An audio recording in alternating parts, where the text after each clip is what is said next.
I'm ready whenever you are.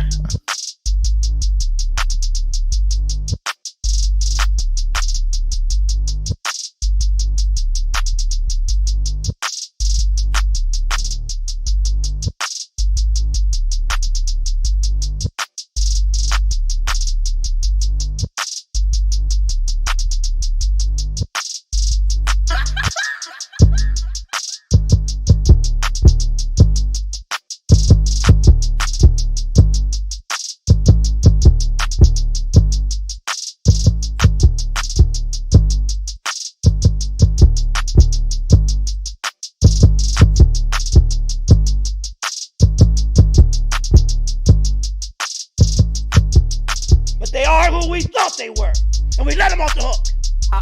Playoffs? Don't talk about playoffs. You kidding me? Talking about practice, not a game. We talking about practice. Are growing out, and the only way the roots grow out every single day, and they grow stronger and they grow better, is if that we all water. What? Bro, I'm out, man.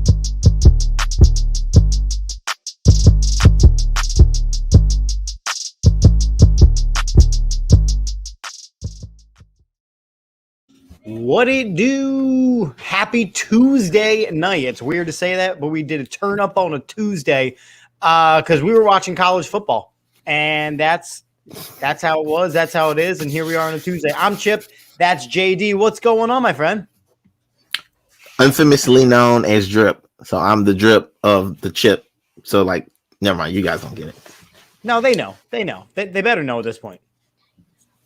And that is Little Chip behind him. Come on, Little Chip. Now that's going to be a different show. Maddie chiming in. What's up, Maddie? Saying hey to you too. Hey. What's going on? So real quick, let me knock the sponsors out the way so we can jump into the goodies. Don't you? I'm not going to do it. Your balls will thank you. I knew you were going to do it. Gosh. We got statement games, fun free twist on fantasy sports, link in the bio. We got the AATSportsNetwork.com/shop. Lots of great designs. I know that on the D Drippy Network, there's about to be another great design. I'll tell you about it when you're older. Yep. I can't wait. Symbol, the stock market for sports, symbol.com. Use the promo code AATSports when you sign up. Lots of rain luxury watches. 10% off AAT Birds. Funk Brewing. We got comments on Twitter not working, so I will be posting the YouTube link all over the place because please make sure you are subscribing on YouTube and everywhere so we can actually continue to do big things. And, of course, your balls will thank you. From manscaped.com, AAT Birds. Use the code AAT Birds for 20% off and free shipping at checkout. All right. I have never been so exhausted from watching college football as I have been from the last two nights. Not college football, football in general. Oh yeah, because that's good. That means you stayed up. Of course I stayed up. I love football, but my God, those two games where I personally had nothing on the line. Stressful. Oh my God. So the two games we're talking about, obviously, was the Chargers-Raiders game. Yes. Which I will let you talk about a little bit. Because I'm sure you have some thoughts. Because we were texting, so I know you have some thoughts. Yeah. It was weird because until you text me, I was actually about to crawl into bed. Sarah was laying there. She took in her Ambien or whatever she takes to go to sleep.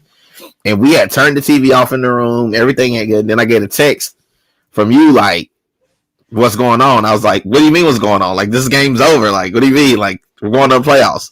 And then next thing I know, bro, no lie, it's a tie game. I'm like, what is happening? I was like, they're going to tie and screw the Steelers over. I was like, they're going to do it. I was like, what are the odds that the Steelers tie every year and then they'll stop them from getting in the playoffs? It's going to be every year. Dude, I don't know how we keep tying everybody. First of all, that's another show and another problem. But that's a whole nother show. Should there be ties in professional football? It shouldn't be, but at the same time, the fact that this almost happened and they were going to tie the game, but the Chargers did the asinine thing and called a timeout. They're trying to tell you without telling you, we're trying to let you guys tie. And this dude. Well, now, I want to ask you about that. Do you actually believe that? Yes, I believe he was trying to tie. Actually believe that they were trying to tie. They kept running the ball. Yeah, if you're trying to score, you score. It was the difference between a 41-yard kick and a 51-yard kick. Like that's nothing. That's nothing for Carlson. You still call the timeout, so that ultimately leads me. It's like that game that they play with the gun in Saw, and he gives both sides the button to decide who gets blown up, and each side has to decide who's going to push the button. And as it gets closer to the time, they have to decide if do we blow them up or they blow us up. So like 5, 4, 3, 2, 1 comes around. Somebody either pushes the button or they both decide to both die. So right. So what do you do? What do you do? And that Matt's comment here is kind of my thing, right? The Raiders had nothing to lose; they were going regardless, which we know that. But I don't know. Look, I think that it's tough. And Maddie's saying, yeah, well, someone dies in Saw. So, have you seen Saw? Have you seen Saw? Yeah, I've seen Saw, but I mean, I'm saying like you see Saw? It's from another movie. I'm trying to think of the movie. They basically, it might be the Joker. The Joker. It's one of the Batman movies where they basically have the two ships, like either China and the U.S. That was it. Yep. Okay, and they both have those, and if they push the button, the other one gets nuked or something. Right. So look, I'm watching this game, and first off, Justin Herbert is going to be something special in this league. It's debatable. He's done it for 2 straight years now. This season was definitely a drop-off. You're saying it's debatable. Is it because you're an AFC guy, so you're still going to just live through Big Ben?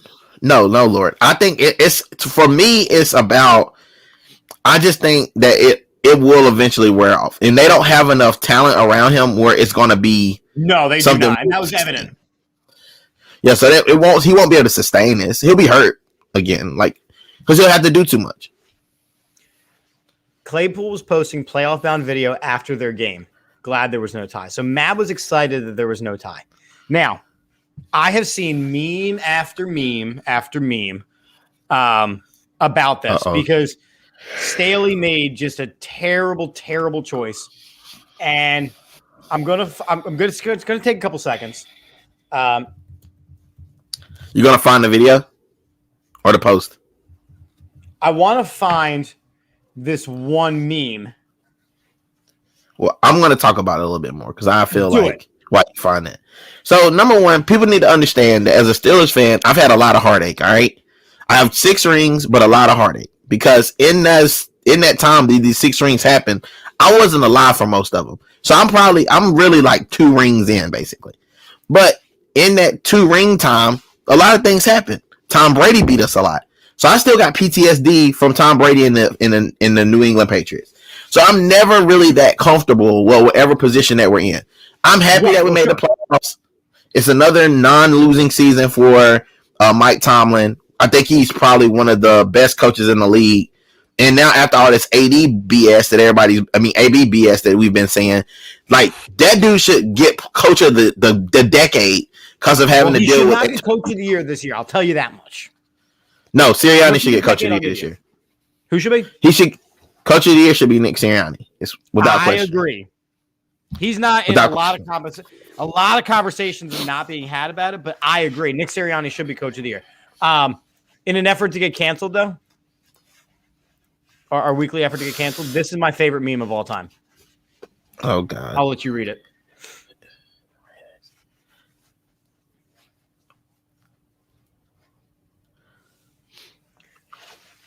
For those of you listening to the audio, it's a picture of Ben Roethlisberger looking very Roethlisbergery. And it says, it's a shame the Raiders and Chargers didn't just agree to end with a tie. Then Ben Roethlisberger's career would have ended because of mutual consent. Fortunately for him, the Chargers were dropped. That's right. The Chargers were dropped instead of the Chargers. So anyway, I just wanted to share that in an effort to get canceled. It's been a great final episode. Can you throw Maddie's comment up? No, the one before that with the. Oh, sorry. And I agree with Maddie's comment. Maddie says Herbert's going to be scary if he does get talent. That's it. That's exactly it. She's spot on. Like, without I question. like Austin Eckler, and he's a stud, but he's getting up there in age. They're going to drop Mike Williams.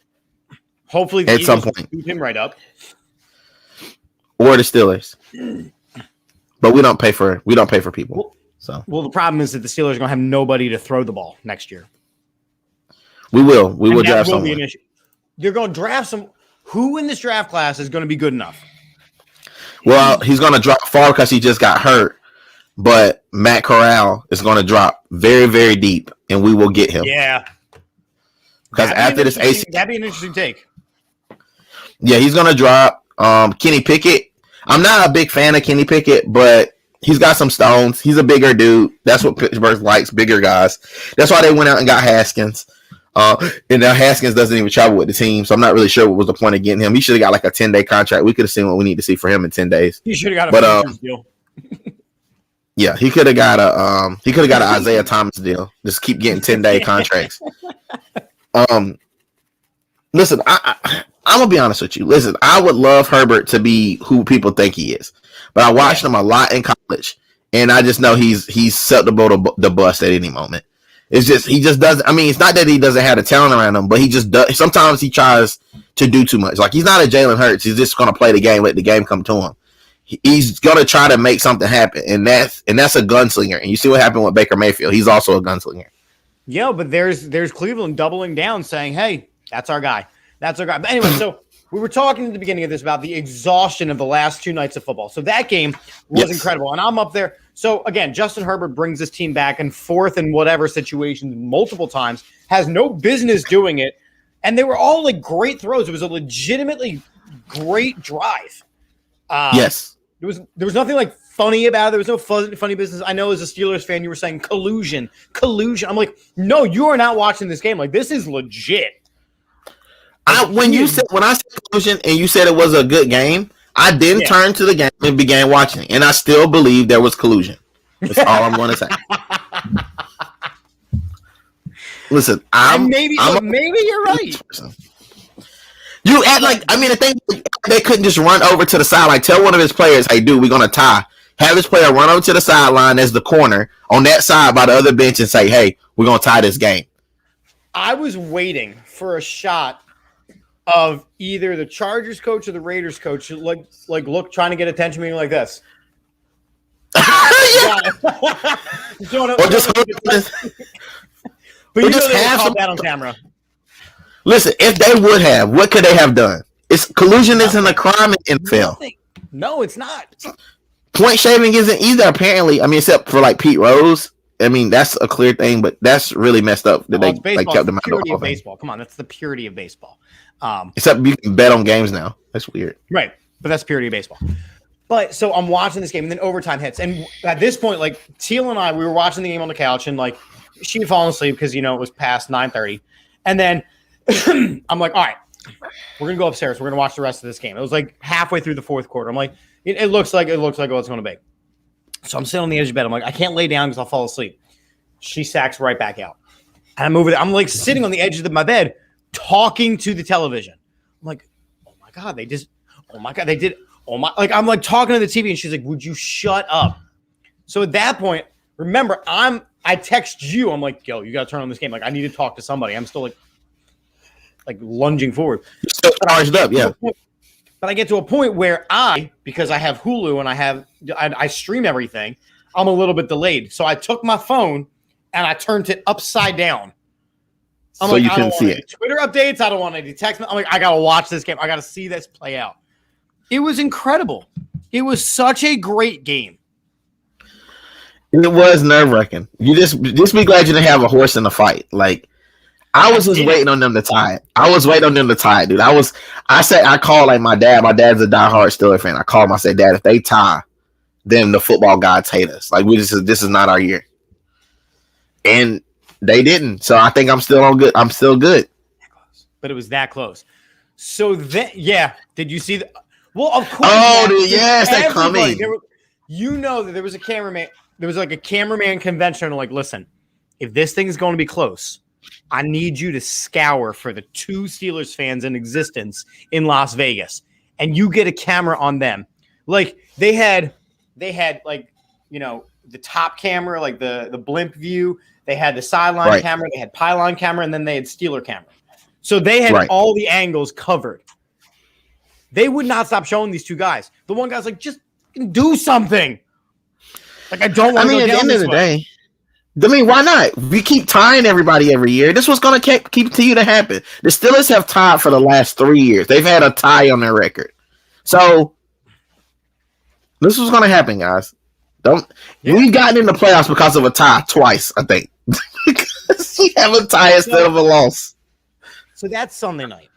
Last night is the College Football National Championship, which, again, we did a whole episode last week about how it should be the 2 best teams, and I will give you that it was the 2 best teams last night.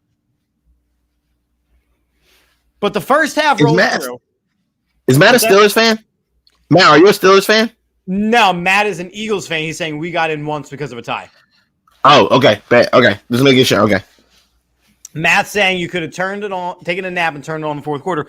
And he's right, because the first half, the score is 6-29. 6-2-9. Nasty. You nasty. But you're watching this game, and it's got ebbs and it's got flows, and you've got attempted trick plays, and you've got guys just punching each other. And like, it was a slobber knocker, as Jim Ross used to call it.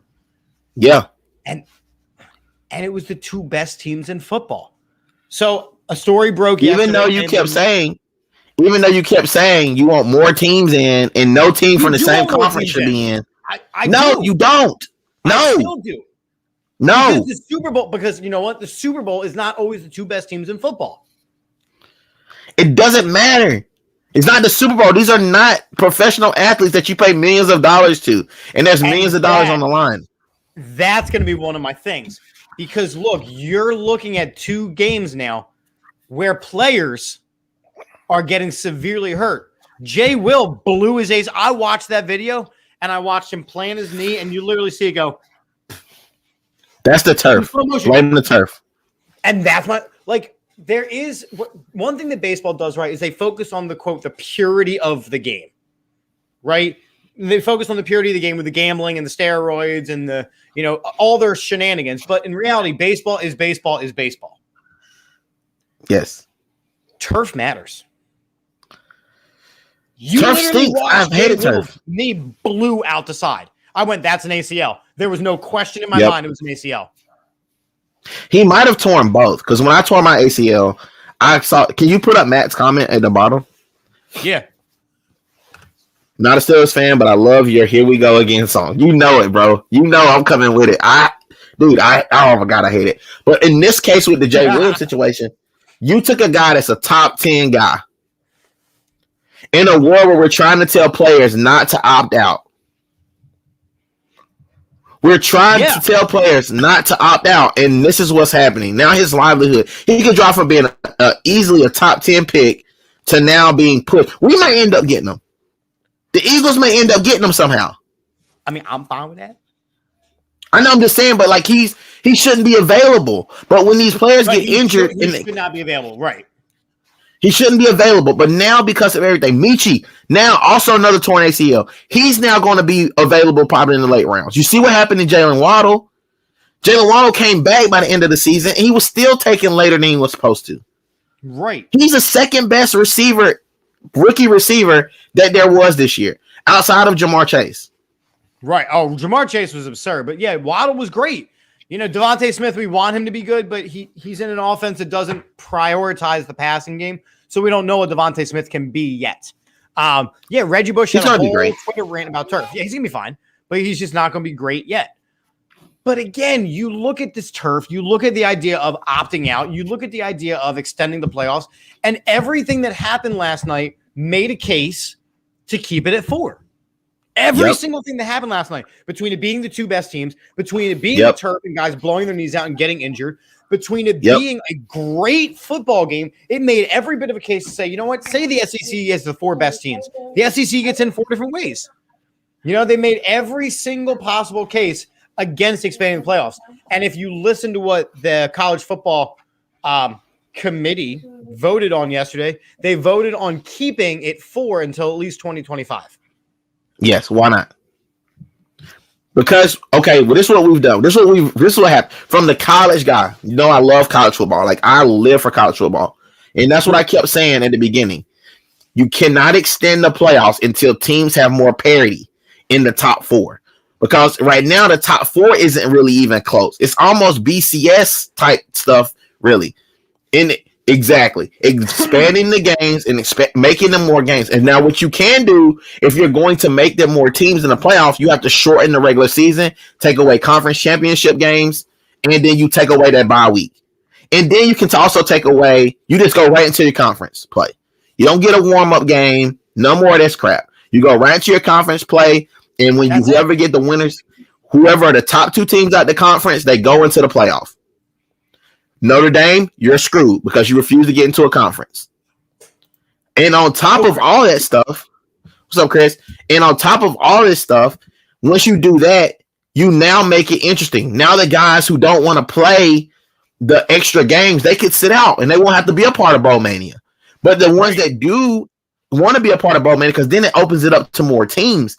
But then you really still don't have any parity because let's just say your schedule was weak in your conference. Like Clemson is always going to have a weak schedule because the ACC is not good like it used to be. Like if Florida State and Miami were good, we wouldn't be having that conversation because then you would have parity. But in the ACC, we would always have weaker teams coming out of ACC. Pac-12. Roll Tide was supposed to lose. That's what they get. I mean, and I'll talk about that in a minute, but the parity in it. Big 12 refuses to play defense. The Big 10 beat each other up all year. So you just got all these different things that happen, and then you got the SEC down here, and now they got even more better teams with the adding of Oklahoma, and they get Texas too. Super conferences, and that's cool. And my thing is that's fine and dandy, Chip, and I understand what you're saying, but until we get parity in both sets of playoff games, like they're both slobber knockers. For the last 7 years, we've had Alabama either get steamrolled or beat the hell out of people. Until this year, I think we talked about it where it was out of all 16 games of the semifinals, 3 of them have been closer than 10 points. And that's terrible. That's terrible. They do what a fan like me wants, and they put in a Cincinnati who's undefeated, and they get their asses kicked. Michigan, which was a good football team, got their ass kicked. You just can't compare to what the SEC has. So now let me ask you this. Let me throw in this little crinkle. Here we go. We're talking about players opting out. Right? We're talking about players opting out, which after everything that's happened last night, you can't argue with. Okay. Because these guys are not getting paid. If you now they are a little bit. Now you can get like sponsorship deals. You can get I understand that there's things now. If you start to include like legitimate pay for play, like contracts, does that clean up the transfer portal? Does that make it worse? Nope. Does that make more of like a minor league versus a major league schooling program? Does that give teams like Alabama and LSU and everybody in the SEC an advantage? What does the idea of paying these players do to the landscape of college football and actually getting players to play so that they're meaningful bowl games? So the cool thing about this is when you start throwing in money, people can be bought. I mean, you can be bought. When I played at Clemson, like you can get money in your hand. Like it this happens. Like you can after the game, somebody could give you a handshake and you can have a couple $100 in your hands. We all know that happens. We've all seen the movie Blue Chips. That's basically all that happens in real life is that you go to the highest bidder. Like the Alabamas, the Clemsons, the Ohio States, the Georgias. That's why they're always top rank in recruiting. You're getting the best facilities. You're getting the best coaches. You're getting the biggest opportunity to play on prime time. Last year, Clemson absolutely stunk. And I was able to see every game on TV. So think about that when you go sit in somebody's living room. Dabo sits in your living room and says, hey, Little Drip is good. He's ready to play in our league. Even if you can't come to the game, you'll get to see him on TV. That makes a difference from underprivileged kids who parents can't afford to come to games. Difference. Now you say, okay, well, we can also offer him an NIL deal with Doritos. And now mom and dad who never been able to travel and haven't been able to keep a head under a roof over their head and been in Section 8 housing, they can now afford to not only pay for their rent up for the year, but they can legit go to these games because their son is making NIL money to buy plane tickets.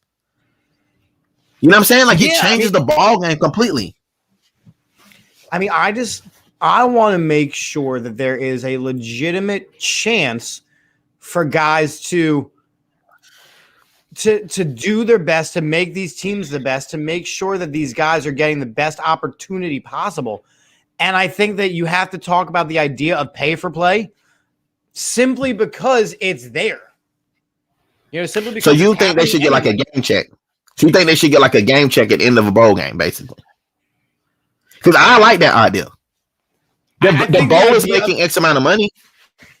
Yeah, I think the idea of incentive based, because it gives you, look, we know that there are certain games that you get up for more. There's certain games that, like Michigan versus Ohio State, you know you're getting up for that game. Right. There's no incentive needed. Penn State versus Ohio State, you know you're getting up for that game, and I'm staying in the Big Ten. But Penn State versus Illinois, yeah, you don't have a lot of incentive to get up for that game. Now you do now because you just lost to them. Right. But you don't necessarily have a lot of incentive to get up for that game. If instead it's, hey, if you kick ass this entire season, you're going to get into a Big Four game. You're going to get into a college football semifinal game, and you can earn X amount of dollars just for getting into that game.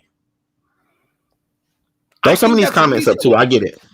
That's incentivized. But that's what pay for play is, Maddie. That's all this is me saying there's a dollar amount attached to the game that you're playing in, like the game check that a lot of NFL players give away. Now that we know Deshaun Watson is maybe potentially a piece of shit, he was still giving his game checks away as a rookie. Like, he was giving them away. I mean, it wasn't stopping him from going to massage parlors, but he was giving his game checks away. But, you have some guys that will do the right thing, and there'll be some companies who will do the right thing, some bowls that will do the right thing, and just do a blanket incentive for everybody. Because, everybody at the bowl game, they get a swag bag. They get like, right. I remember one of my friends, he went to the Tostitos Bowl or the Fiesta Bowl, and he came back with like all like this gear and swag on top of what the schools get no matter what. Like, I remember getting to school and they bring a Nike truck in, back the truck in, and tell us we can all get what we want. You know what I'm saying? So if you got a situation where everybody's blanketed, like, okay, everybody makes $10,000 for playing in this game, that's going to be way more than what they make on the ticket sales. Because just for me to go to the AC Championship, it was almost $1,000 per ticket. And that's just one, right? And the thing for me, though, is that then you're going to start dealing with even more corruption in college football because, Alabama roll tides in 250 players deep. Maybe we're going to sit this one out because Cincinnati's only got 100 on their roster. Or so I think you do start to deal with the corruption factor then. Well, you're not going to see, but this is what happens with the super. And that's what I want people to understand about these super conferences. The super conferences evens the playing field because Pac-12 teams had a problem getting in before, and it's because of the strength of schedule. If you're only playing Pac-12 teams, you never get to show what you got because those teams suck.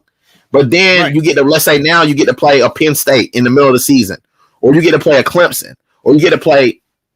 Hold on, I got a call coming in. So you have like a whole nother situation where you got players coming in and teams coming in they wouldn't normally play. So now regional players that you wouldn't get to see, let's say you only watch Pac-12 games, but you're never getting to see a Clemson play because they play at 6 a.m. and when you're home. Because they got a 12 o'clock game. Now you get to see Thibodeau play because he plays in Oregon, because he's playing against Clemson and he's in a normal time for Eastern Conference or the Eastern Coast. And that's the difference. Like, I used to remember staying up to watch Reggie Bush because the games were at 10 o'clock my time. You know what I'm saying? Like, it's like the Eastern Conference, Western Conference thing in basketball. I never watched the damn Phoenix Suns play or anything like that because it's too late. But if you make the games... But if you make those games against Eastern Conference people or people on the East Coast, like Ohio State, going to play USC on a Saturday as a primetime game. Wouldn't you be then dealing with more NFL-ready players? Yes and no, because regionally, all the players come from the South. We just had a show about that. Like 90% of, with the exception of Micah Parsons, the entire new school is from the South. It's just it's like a religion down there where I'm from. Like I'm from a small town where the whole city shuts down. Right, but I'm saying even the idea of going like a West Coast to East Coast trip and then having to go back for the next week, like getting the idea of that scheduling done. You know, obviously. Oh, yeah. Even with college football, you know, you don't want the priority to be making sure they're NFL ready. You want to make sure that if they're not going to the NFL, then they're getting their education. They're doing it. In reality, college football is a multi-billion-dollar industry. And they don't have to pay their employees. Which is insane. Now, with their employees, I'm going to show this clip because this came out. This was from last night. I will go on record. I do not like Nick Saban. I love Nick Saban. I don't know why I don't like him. He's smug, but he's smug and he wins too much. And he failed in the NFL, but he's been successful at every single college he's been to because he is the greatest college football coach of all time. Yes. And then I saw this clip. This was after his team had just had a heartbreaking loss. Listen to the way that he talks. Bryce and Will, thanks for your time. We'll let you head back to your locker room. I'd like to say something. Can I say something? Absolutely. You know, these two guys that are sitting up here, they're not defined by one game. These guys. Oh, man, I'm not watching this. They're great competitors. They were great leaders on this team, and they contributed tremendously to the success of this team, and we would not be here without them.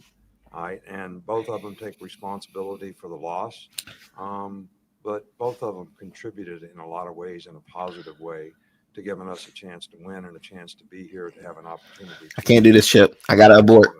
Abort mission. Abort mission. How proud I am. Abort mission. No, because watching them, both the players are like, this was hard to sell, but then watch. Thank you very Coach, much. thank you. We're going to roll that. Come on now. When does that happen? When does that happen in sports? Okay, so this is what people don't see about Nick Saban. And this is why I think I'm going to change your mind about Nick Saban. I love him. Did you know I'm that? a huge Nick Saban fan. Do you know that Nick Saban? Come on, Maddie. Do you know that every time Nick Saban and the Crimson Tide win a national championship, they build 2 Habitat for Humanity houses in Tuscaloosa? Not in the big time Alabama. They don't go to Georgia. They do it in the city that the people really love, that's surrounded by the university. They build they give a new family a chance to have a new home. To me personally, I don't give a shit if Nick Saban wins another championship in his life. And I love Dabo Swinney. But he will never be Nick Saban. Neither will Kirby Smart. Neither will Ryan Day. There will never be another Nick Saban, because in the event that something happens, he's a human first. and I know everybody's like, yo, the Nick Saban is something about him, but I just think that he just doesn't give people the media. He's nasty to the media, but the media is also very nasty to him. Like, if I'm a coach, I'm not talking to the media. And we're Philly, so we know what the media looks like sometimes. Yeah, and they don't report on things that really happen most of the time. They're speculating. So Nick Saban's always saying stuff about rat poison because he doesn't want the teams. Like Matt, I am with you. Nick I am a Clemson fan to my core. He knows he's got the top players. He knows where they're going to be going. He's got to teach them how to be dealing with the negativity that is going to be coming their way. Because we just said college football is more than just about being on the field and turning these guys into professional football players. But part about being a professional football player is knowing who's in it for your best interest and who is not. Right. I think Nick Saban, You have to be if that's how he deals with his players, then Nick Saban is a dude that I would want to put my children around, and that on a football field, and that is the ultimate compliment a father can give. What about look at the players he's produced? Ryan Clark, Swagoo, Yeah, like these are guys that are on TV right now, and they will tell you to their core. They don't get upset that he won't speak to them. He's not giving you bulletin board material for your team to go out and try to take it personal on his team. His team has enough. He's not the centerpiece. He can be the greatest coach in college football history, and he is. But it's not Nick Saban and the University of Alabama Nets or Alabama Ets. I don't know how it would work there. I'm trying to make it work with it phonetically. Just put the Roll Tides. Right. Instead, it's the University of Alabama. Or it was LSU when he was at LSU. Right. And unprecedented success because it's a focus on the young man, the young individual. He's the GOAT. He's the GOAT, man. I mean, look at the teams he's had. I mean, he's had a lot of talent. Don't get me wrong, he's had a lot of talent. But in order to get that talent, you have to go into people's living rooms and you have to compel their parents to trust you. Chip, can you imagine? We have young boys. Could you imagine a coach coming into your house, sitting at your living room table and saying, I want your child to come play for me for 4 years. In that time frame, your kid can be benched, he can be sacked, he can be suspended for things. Because Nick Saban has suspended a bunch of players before for doing stuff unbecoming of Alabama or wherever he's at. Because winning isn't the key thing. He would love to win. And honestly, with the exception of Henry Ruggs, he hasn't had a whole lot of players that cause themselves a lot of, he hasn't, had players that cause a lot of problems. I mean, Reuben Foster was a problem when he got in the NFL, and so was Henry Ruggs. But outside of them, nobody else. Ruggs is a very unfortunate story, because it's the idea of the fame and publicity getting to you too soon. It's actually one of the reasons why I was very concerned about there being a professional football franchise in Vegas, because that city is dangerous enough as it is. It's bachelor party central. You put an NFL franchise there and a bunch of $1 million kids with their $1 million toys. I mean, it was inevitable. It was absolutely inevitable. And it's heartbreaking because Henry Ruggs is a guy that I actually wanted on the Eagles back during the drafts. I thought he had the potential to be the best wide receiver coming out of that draft. He could have. And a lot of those guys. And look at the talent that he had. Now, and that's bring me to another point. Nick Saban right now in the NFL, you can line up the best guys. And there's going to be guys from Alabama all up and through that list. From the top to the bottom. There's NFL talent on every one of his teams. Right. It's the same way that, Florida was for a while. It's the same way that Georgia was for a while. LSU was for a while. But looking at these guys, there's again, memes going around. People like, hey, we'd love to see a 30 for 30 on that 07 Florida team. Why? Because you got murderers, Jesus lovers, and rapists. I don't need to see any 30 for 30 on these Nick Saban teams. No. I mean, you do. I think with the Nick Saban teams, not because there's just a straight drama, but because of the fact that I want to see how he's created this mode of operations for where you come in and there's no lip. You don't ever hear about his players going off the rails at a press conference. None. Or, being killers or being like rapists or whatever. Like, he's just he's a really good judge of character, or while they're there, they get their ass whooped so they just become like a robot. Like, look at Tua. Look at you guys are receiving a product of Alabama in Jalen Hurts. The dude's like a damn machine. Like, he's like a machine. Oh. I don't know. Some news broke about Tua today that said him and the GM are the reason why Brian Flores is no longer the coach of Miami, because Tua and Brian Flores got into big old cussing matches during practices. Well, I mean, so let's see who the next coach of the Miami Dolphins is. Or they get rid of Tua. They won't. And they can't, because a lot of money's tied into Tua. If they get rid of Tua, they have to tear the whole thing up. And clearly, they just chose Tua over Brian Flores. So Tua's there for at least the next 3 to 4 years. Okay, so now I got a question for you. So, do you think that there's any rumors to the fact that Brian Flores is going to get a job, and whoever that job goes to, whoever that team is going to end up with Deshaun Watson? because that's who he wanted. Yeah, well, let me tell you, Brian Flores is absolutely about to get another coaching job. I think it was a travesty that he was fired to begin with. Because the way that he got that team to play, especially the defense and what that defense has to run through in the AFC East. Yeah, like Javier is saying, Miami is stupid for picking Tua over Flores if that's the case. And from what I'm hearing, that is indeed the case. And Tua is not that good of a quarterback. He never was that good of a quarterback. He had absolute monsters in the receiving core. He had an insane run game, and he had Nick Saban coaching him. Everything about what Tua has done in the NFL has shown, hey, this guy's not that great. Matt's saying that Flores wasn't happy. Miami was pursuing Watson, so maybe Flores doesn't want Watson. But that doesn't make sense for Tua then. I mean, no matter what happens with Deshaun Watson's going to play football next year. As long as he fixes his whatever happens and he decides to either pay or go to court, whatever happens, as long as it's cleared up by next season, Deshaun Watson will be a Pro Bowler again.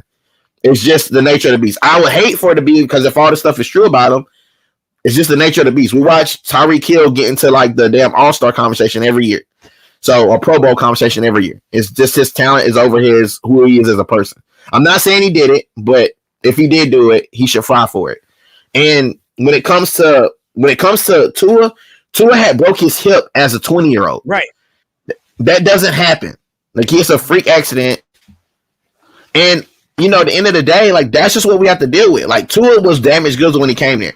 Tua also has his college receiver as well in Jalen Waddle, which is the same situation that Jalen Hurts has. And Jalen Hurts and now Devontae Smith. So there's a connection there. So I think at the end of the day, Miami maybe didn't do the worst thing. I mean, Flores was already on the hot seat before the Tua situation, I'm assuming. Because that was before the season. He had lost all those games. So I understand at that point if you want to make a midseason switch. But then he turns it around, makes them a playoff contender up until the very last weeks of the season. I do not think that they made the right decision. And if it's because they wanted to keep Tua over Brian Flores, it definitely wasn't the right decision. Maddie's saying that Tua had people around him who made him look better than he was. And that's exactly it. Maddie, I'm not going to lie. You're speaking truth. Oh, man.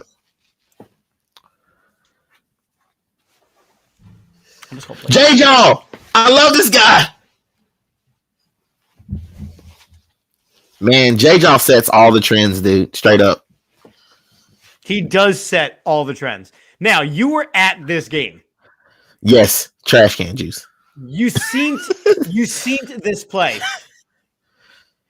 Trash can juice. Could you have caught it? Man, I could have caught that thing with both my eyes closed. Hands could have been out with no gloves on. I could have caught that ball with my feet.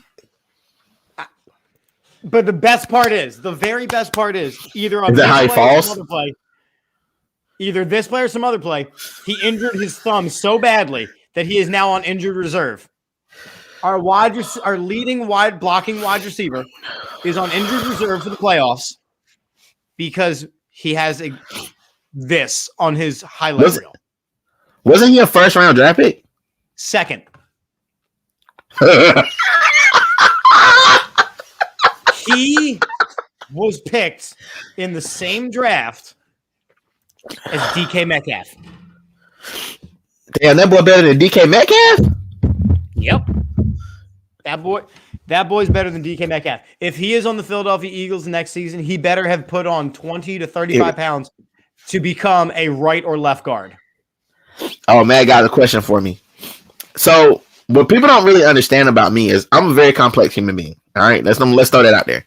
I don't hate the Eagles. I don't have any hate for the Eagles whatsoever. Like, I actually like the Eagles. Like, people don't know that, but I'm already a Sixers fan. I grew up as a Sixers fan, and I don't hate the Eagles. I have no reason to hate them. We don't play them but once every 3 years, and the game normally means nothing. They're in the same state. I don't even know why there's hate between Steelers fans and Eagles fans to begin with. You don't play each other enough. Your existence means nothing to the other team unless you guys both make it to the damn championship. It was the perfect setup to keep the drama down in Pennsylvania. And at one point, they were the same team for like one season. The Steagles existed. So why why are people so much in arms that Steelers fans and Eagles fans like each other? Like, we hang out. Like, we do shit together. We do shows together. Hey. We hang out. And at no point in when I've ever been watching football have I ever said I hate the Eagles. Like, I don't hate the Eagles. Like, there's no reason for me to hate them. Their existence means nothing to my team ever being good or bad. Like, my team needs no help being good, and we need no help being bad. When we're bad, we're damn bad. Oh. My wife is an Eagles fan, too, so she bought me the hat, and she got me the ticket. So that was also a part of it. So, all right, and we're going to be talking about this a little bit, but they decide to play the backups the entire way. Was it the right call? Yes. I agree. Now, I am absolutely 100%. irate. I'm absolutely irate that they allowed Dallas to put a 50 spot on, and I went through, people always talk about their Twitter mentions and their Twitter comments. I went through it with some people because they're like, it was embarrassing. It was a failure of a franchise. Never in my life would, pride and this. Pride. I'm like, but we're in the playoffs. Like, that game would have done nothing for us any which way. We were always going to be the 6 or 7. We were always going to have a road game, and it doesn't matter which way we're going. So, yes, we're dealing with the number 2 seeded Bucks. That's an ideal matchup. I'm not going to lie. And then, we got to go to Green Bay. This season, we're playing with house money. Now, you do that in a season where you're fighting for the 1 seed or you're fighting for the division. That's a different story. But nothing could come out of it. I was fine with it. They let Jason Kelce get his record. They let Devontae Smith get his record. They did everything they could. They realized and shut the whole Gardner Minshew's the future conversation up real the F quick. And now we're ready for the playoffs and healthier than any other team in football. Are you ready for this? Yes. You just mentioned J.J. broke his finger. Imagine if that's Devontae Smith. Imagine if that's, Quez Watkins. Imagine if that's any of your Jalen Reagor out there the whole game. That shows you what they think of Jalen Reagor. Jalen Reagor will not be on the Philadelphia Eagles next season. Okay, hold on. Whoa. He can't be. Wait a minute. So before anybody jump off the Jalen Reagor train, Jalen Reagor needed the reps. And it wasn't the fact that he was getting thrown the ball by Minshew. He just needed the reps. He caught a lot of balls in that game. If anybody watched the game, he ran a lot of great routes. And I don't know if it's just the last couple of weeks he's been working with somebody on his routes, but his route tree looked really crisp, even on the cold surface. It was brick outside. There was no need to be playing your players. It's more of an embarrassment to the Cowboys that the first half was damn near locked up. Like, I don't understand why people are upset about this when you're playing to win the playoffs. You're not playing to win the regular season. You're not going to improve your record. That's Javier's comment right here. It's funny the Cowboys feel like they had to put their starters throughout the whole game. The starters played up until the end of the third quarter against our backup. And it took up until the end of the third quarter to finally solidify everything. Why would it matter? Why would it matter if they put a 50 piece on you or they won by 1? A loss is a loss is a loss is a loss. So I agree with that. However, if it's any other team except for the Dallas Cowboys, a 50 spot, look, it is what it is. But you cannot allow the Dallas Cowboys to put a 50 spot on you. What's going to happen in a week? That's being an Eagles fan and having that pride. That one I do agree with. But I get it. But that's irrational as shit. That would be like the Ravens hanging a 50 spot on you guys. It wouldn't even matter to me. You know what matters to me more? It's not the same. Then it's not the same.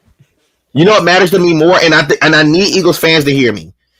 It matters to me more if the Pittsburgh Steelers left out their players against, let's say, the old school New England Patriots, and they hung 100 on us, and we turned around in the next couple of weeks and we make a playoff run, and the New England Patriots are knocked out in the first round. That's the biggest revenge, is that if the Cowboys do Cowboy shit and get knocked out of the damn playoffs in the first round. Like, that game will mean absolutely nothing that they put a 50 piece on you. Stop thinking. The reason that the Cowboys played that game is because the Cowboys needed to beat up on somebody to feel better. And now they potentially lost 2 players from this game because Zeke, from what I saw, is banged up. He's not Zeke. Zeke is washed anyways. That is who Zeke is. And then Micah Parsons didn't play. Parsons didn't play. He was on the COVID list. They got him on his 90-day tip now. He's good. Maddie, why did Brady play 4 quarters? Because they were playing for playoff seeding. They were playing so that they would get that number 2 seed. That did matter to them. But you look at even a team like Green Bay. Like, Green Bay played their starters last week, even though they had the number 1 seed locked up. And they're like, well, why are they doing that? Because they're about to have a bye week. So you didn't want your starters to not play for 2 straight weeks, almost 3. You saw how rusty the Eagles came out of their super bye week. You know, it makes sense. But a lot of these teams, like, so here we go. Let's throw this on up here, right? So a lot of these I love teams, that you have this ready. come on now, son. Right? A lot of these teams needed to do certain things. So looking at this, we'll start from the bottom of the AFC, work our way through. So Raiders and Bengals, I'm taking the Bengals. I'm taking the Bengals too. I think the Bengals are ready to go. Bills and Patriots, another AFC East matchup. I don't know who to take on that yet. I'm probably taking the Bills because they do have a young quarterback in Mac Jones. I'm taking the Pats because the Bills haven't done shit but give us promises that they haven't. And you got to play against playoff Belichick. Playoff Belichick is different than regular Belichick. And he's pissed that he had to take a year off.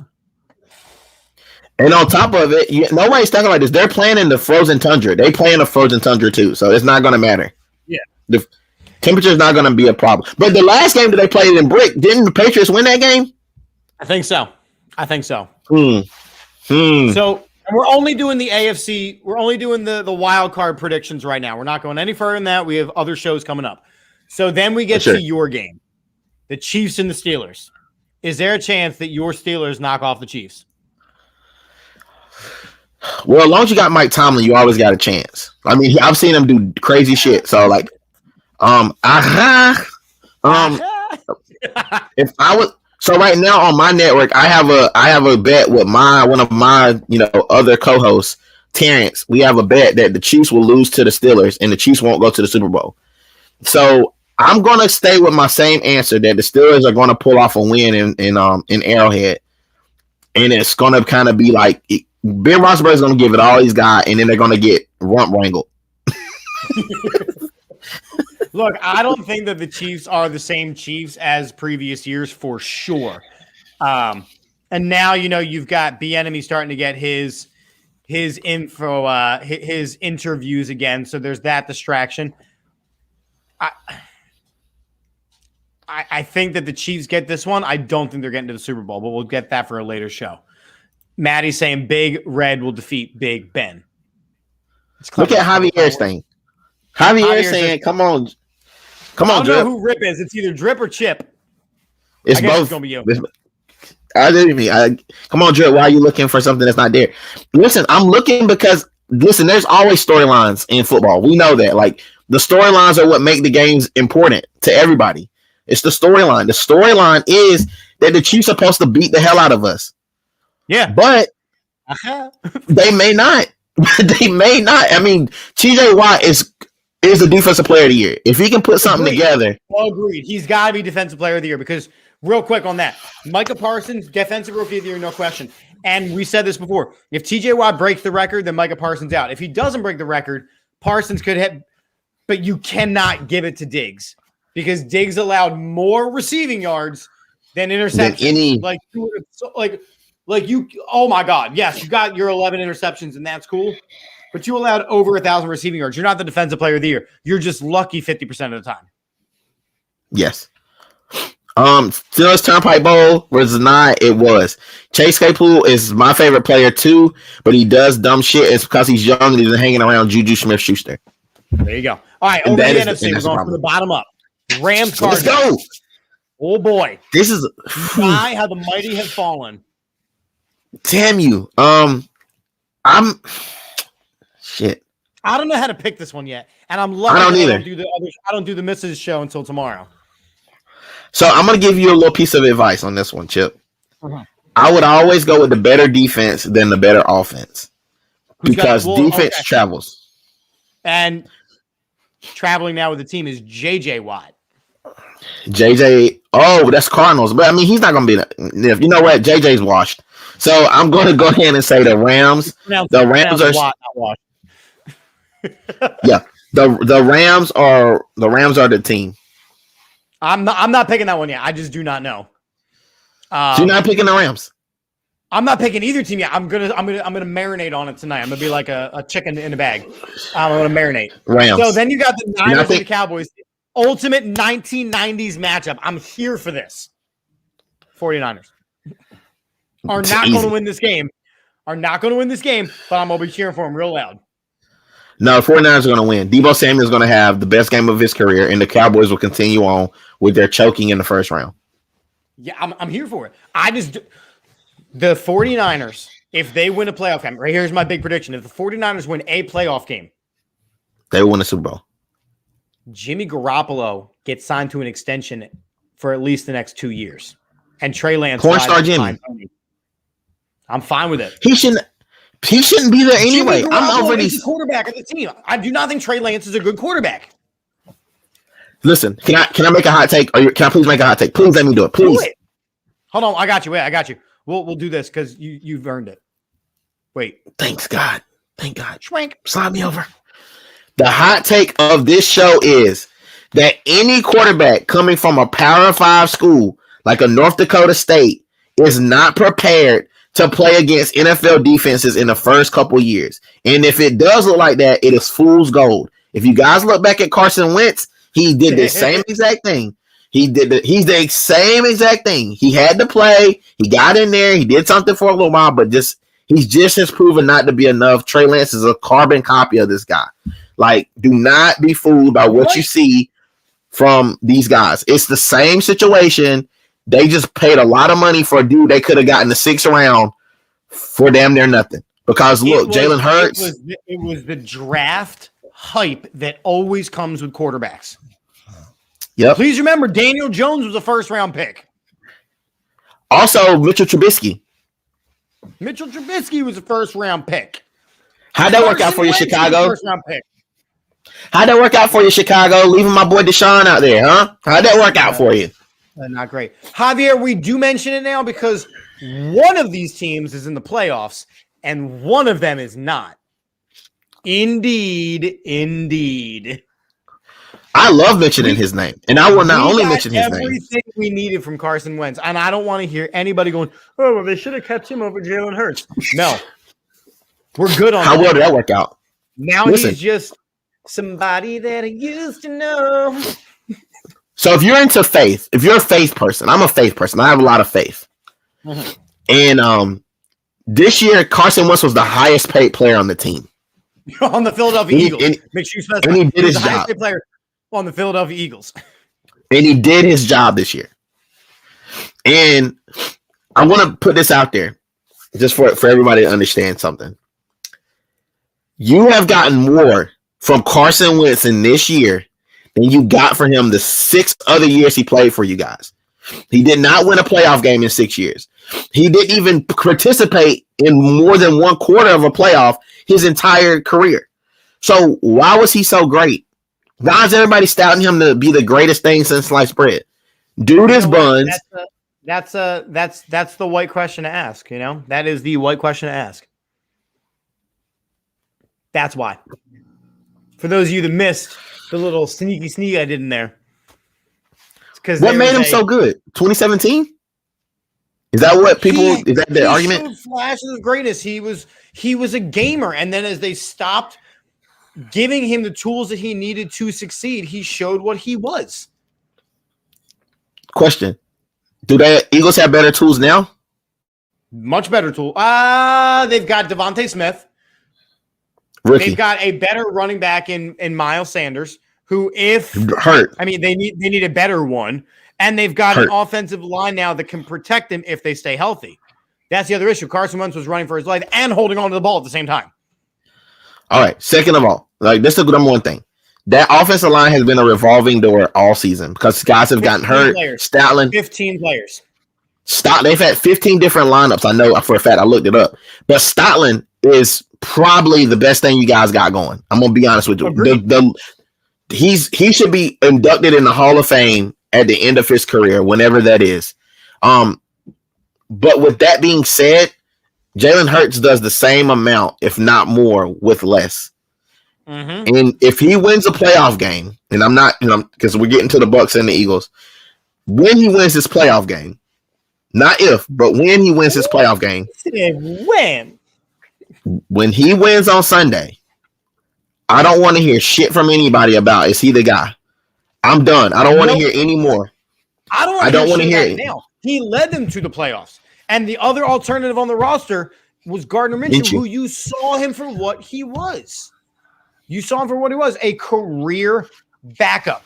So again, Jalen Hurts, in my mind, has bare minimum earned next year's starting role. There's nobody better in the draft. There's nobody better in free agency that realistically is going to come here with the other holes that you have on this team. So Jalen Hurts is the guy. Yes, he's got to improve. Yes, he's got to get better at throwing the ball. Yes, there's a ton of things he's got to do. But as I've said before, I trust Jalen Hurts to do those things. I trust Jalen Hurts to put the work in, unlike Carson Wentz, who's like, hey, you need to do this. And he went, bye, Felicia, I'm out of here.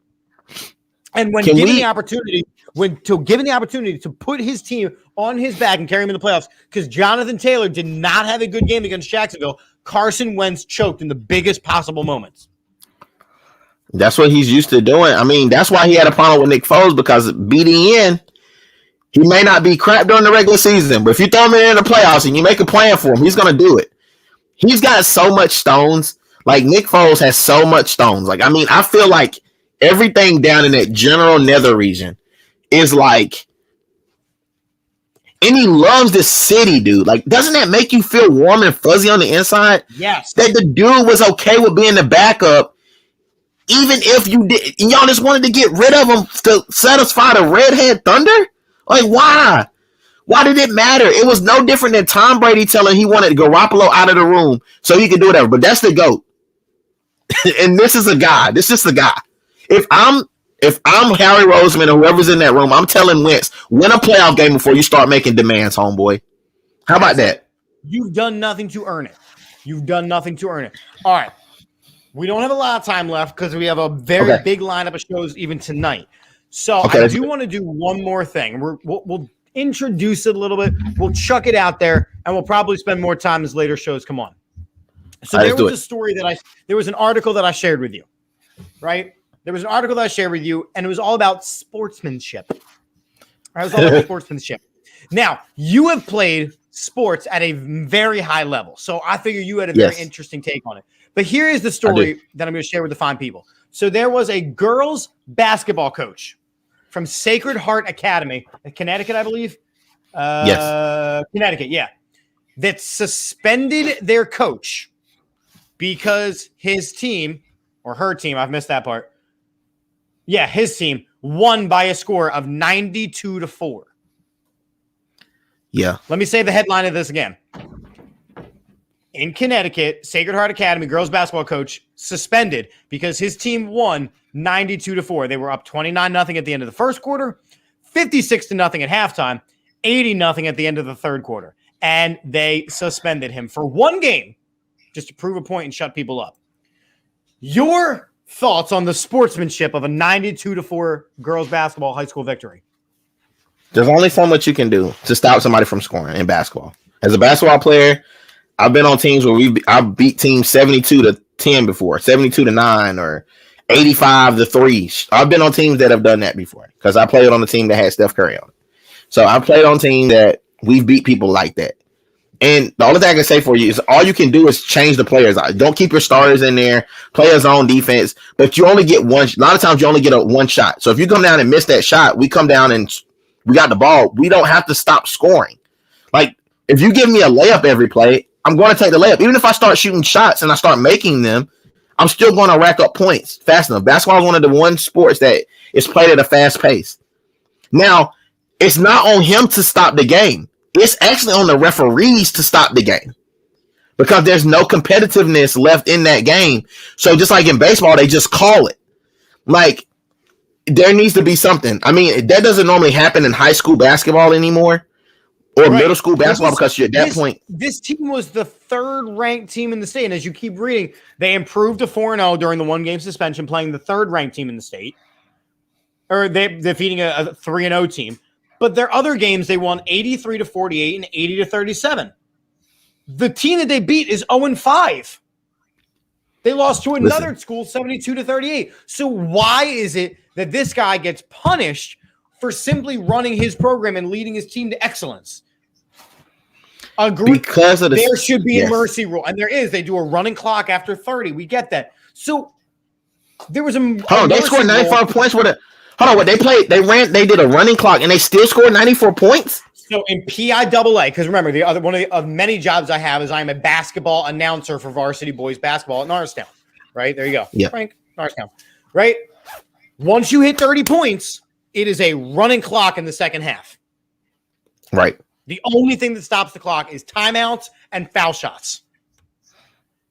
92 okay. score.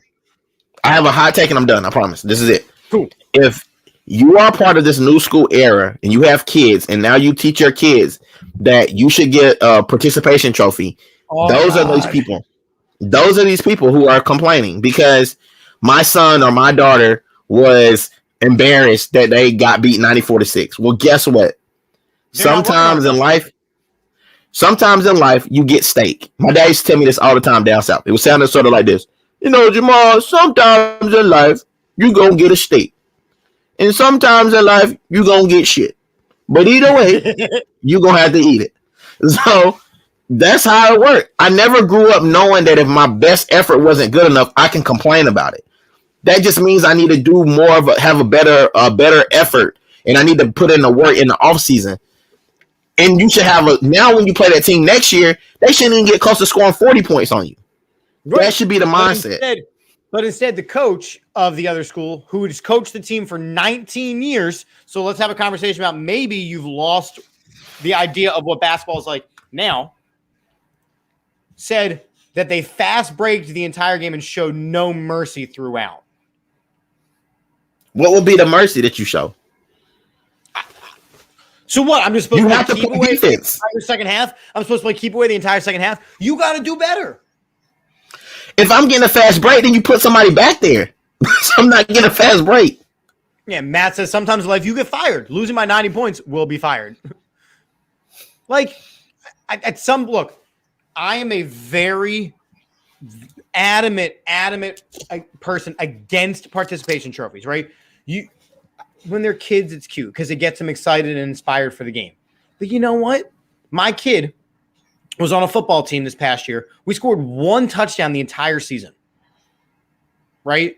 Because way too many coaches, way too many dramas. Everybody wanted, okay, so eventually we didn't even score a touchdown until the final game. Like, we were terrible. And I had to go to the coach, like, listen to me. These kids are in 2nd grade. They haven't scored all season. Can we do something? And it was an epic drive because the kids on the other team, they were like, all right, we're going to run left this play. So the coach moved everybody to the right. And we would gain 3 yards and they would tackle us. Like, the referees were in on it. The other coaches were in on it. I was in on it because it was 8-year-olds. And eventually they scored and it was like the clouds parted. But you know what I'm not doing? I'm not taking my kid to the banquet to get him a trophy. Why? Because his team sucked. You don't deserve a trophy for that season of football. Okay, so I coached in high school. You know, I coached in the Chamonix a couple of years back. I have a philosophy on these participate. Right? Yeah, the same situation happens with the high school. No. Now, so my philosophy on life is that whatever you do to children, whatever safeguards you put in place for children, they will not only hold on to as adults, but they will hold very dearly to themselves and they won't grow up. Part of growing up is loss. Part of growing up is sometimes getting your ass kicked. Sometimes a lot of this is really just mental toughness. Because imagine now this one little kid that was on the 94-6 team, he is the 94 player. He is now on the Philadelphia Eagles of some sort. And now he's not so great. He's not scoring the 94 points. Now he's getting criticized. Is he able to take it now? Because the shoe's on the other foot. Nick Sirianni got all kinds of crap because he's like, yeah, I play rock, paper, scissors with everybody. Okay. I'm cool with that. Competitive. And they did a big story, Gardner Minshew, when he worked out with Indianapolis and, we were playing a game of horse and Gardner Minshew asked to take his shirt off and he's still competitive. Meanwhile, Jalen Hurts is walking around on a hobbly ankle and everyone's like, oh, he's just not good. Javier's comment here is great. He says MMA fighters don't stop hitting the guy. The ref stops them. That's part of life. You need to go to the lows in order to get back up and be better. That's it. You don't stop until the whistle blows. So if they wanted the game to stop, they should have blew the damn whistle. Throw in the towel. We know. We play to win the game. It's Pavlov, right? Participation trophy conditions you for a reward. Doggy rings the bell. Ding, expects a treat. You play a Can we sport. get You fan suck. today? All you got to do is show up. Ding, I get a trophy. Maddie, you are fantasy. You are the you guys are some of the best fans and best commenters that I've ever seen on any stream, and I do multiple streams per day. You guys are some of the best. You have some of the best takes. You're definitely some of the smartest people. So shout out to Javier, Matt, Maddie. If I'm missing anybody, Matt, missing anybody, you guys are amazing, man. Straight up, I'm done. Yeah, I mean, I'm that's what makes us enjoy this. So, all right, what do you guys got coming up this week on the D Drippy Network? We got you 3 tonight. We're gonna be talking everything college football. So if you got enough of me, then you'll get to hear some more guys complain about the national championship or rave about the national championship. And we're gonna talk. I'm gonna tell you guys why the Eagles are going to beat the Buccaneers, and it's not gonna be close. Hey, tonight we have a brand new edition of Burning Bridges, which is going to include former Eagle Matt Ware. So we're going to be talking to Matt Ware and Jeremy Bridges, 2 former Eagles, and I will be producing that show. So you might see my face again. Tomorrow we are talking to a Buccaneers writer on the All About the Birds weekly report up.